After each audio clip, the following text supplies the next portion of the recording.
Durante a pandemia, termos como pesquisa clínica, estudo científico, fase 1, fase 2, entre vários outros, se popularizaram até para quem não era da área da saúde.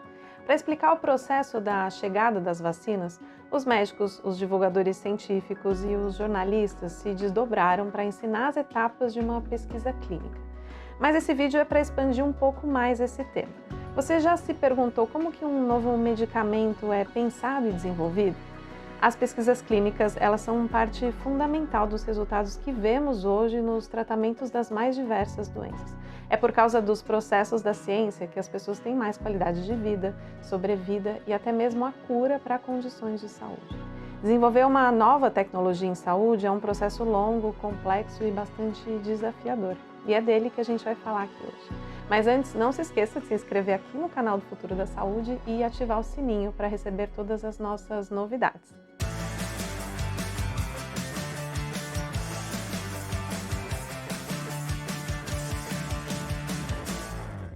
Quando vamos à farmácia e procuramos por um medicamento, seja para dor ou para alergia, por exemplo, a gente não pensa que aquele remédio pode ter demorado de 10 a 15 anos para ser criado.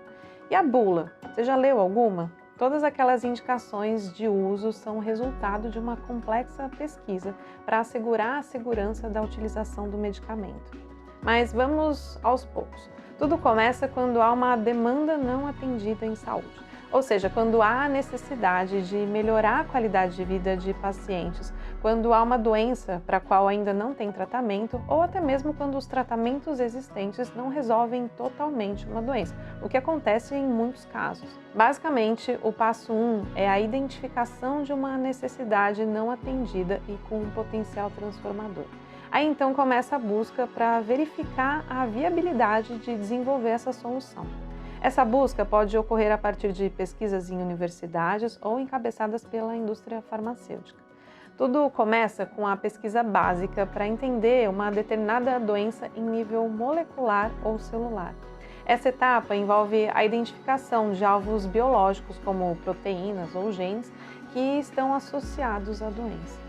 A partir do momento em que o alvo é identificado, a busca então começa por compostos ou soluções biológicas que tenham esse potencial de agir sobre o alvo.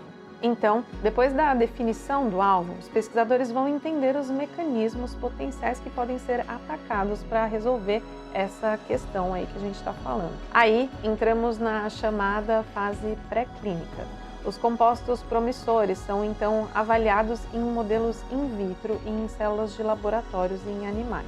Os cientistas querem avaliar a eficácia e a toxicidade e a forma como determinada molécula se comporta no organismo dos animais. Aliás, isso ajuda a determinar também a segurança e a dosagem aproximada para os testes que vão ser feitos depois em humanos.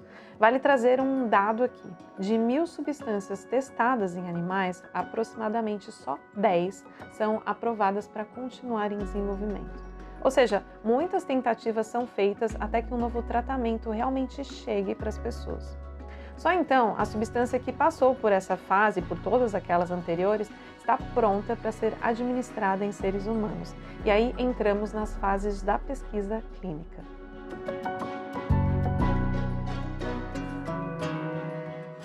Assim que aprovada, tem início a fase 1. E é uma etapa que geralmente é conduzida com um número pequeno de voluntários saudáveis, para avaliar principalmente a segurança da substância. Na fase 2, o foco é avaliar a efetividade do medicamento, ou seja, aqui vai ser avaliado se ele funciona de verdade. Nessa etapa, além da eficácia, também há a definição da dose eficaz. E, em paralelo, continua-se a avaliar a segurança. Nesse momento, são avaliados os efeitos adversos de curto prazo e já em um número maior de participantes. A fase 3, por fim, é a que conta com o maior número de pacientes. O objetivo agora é confirmar os dados de segurança e eficácia que já foram obtidos previamente, além de analisar a relação risco-benefício do medicamento em um maior prazo. O tempo de um estudo é variado, podendo ir de algumas semanas ou durar anos. A frequência da participação dos pacientes também varia. Em alguns casos, a própria pesquisa já funciona como um tratamento e por isso a frequência é mais constante. Vale reforçar que os pacientes não arcam com os custos do tratamento. e também não são remunerados para participar da pesquisa aqui no Brasil. Eles são selecionados de acordo com critérios pré-estabelecidos para essa pesquisa em questão. O estudo clínico randomizado controlado é o tipo de estudo mais frequentemente usado em pesquisa clínica. Nesse tipo, os pacientes são divididos em 2 grupos de forma aleatória. Um dos grupos vai receber o tratamento e o outro receberá um placebo como terapia. E nem sempre os pacientes ou os médicos sabem qual grupo recebeu o quê. Estudo para que não haja influência no resultado que será comparado depois. Bom, a pesquisa pode ser feita pelo próprio fabricante ou por instituições de pesquisas acadêmicas, e ela é sempre acompanhada por uma equipe de saúde multidisciplinar.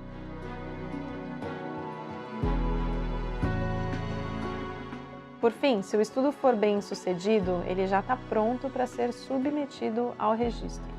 E sim, vale frisar que mesmo passando pelas fases de pesquisa clínica com resultados positivos, o medicamento não é aprovado automaticamente. Depois de comprovada a eficácia e a segurança do medicamento nessas pesquisas, o fabricante vai precisar apresentar à Anvisa todos esses resultados. Cabe então à agência avaliar o material fornecido no registro e autorizar o lançamento e comercialização do produto, para que aí sim fique disponível à população, levando em conta, é claro, a indicação de uso e a prescrição.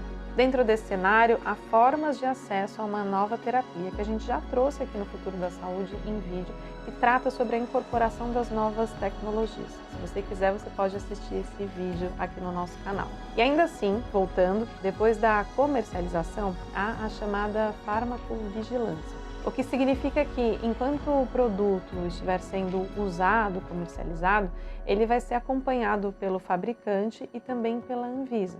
Isso quer dizer que se o paciente está tomando aquele medicamento e começa a ter alguns efeitos que não estão previstos em bula, geralmente ele precisa contar isso para o médico e o médico vai notificar a Anvisa e todo esse efeito diverso vai ser investigado. Se houver uma mudança na indicação de uso, uma nova bula deverá ser feita. E caso seja observado que o medicamento oferece risco à saúde da população, ele pode inclusive ser descontinuado, o que já aconteceu em alguns casos na nossa história.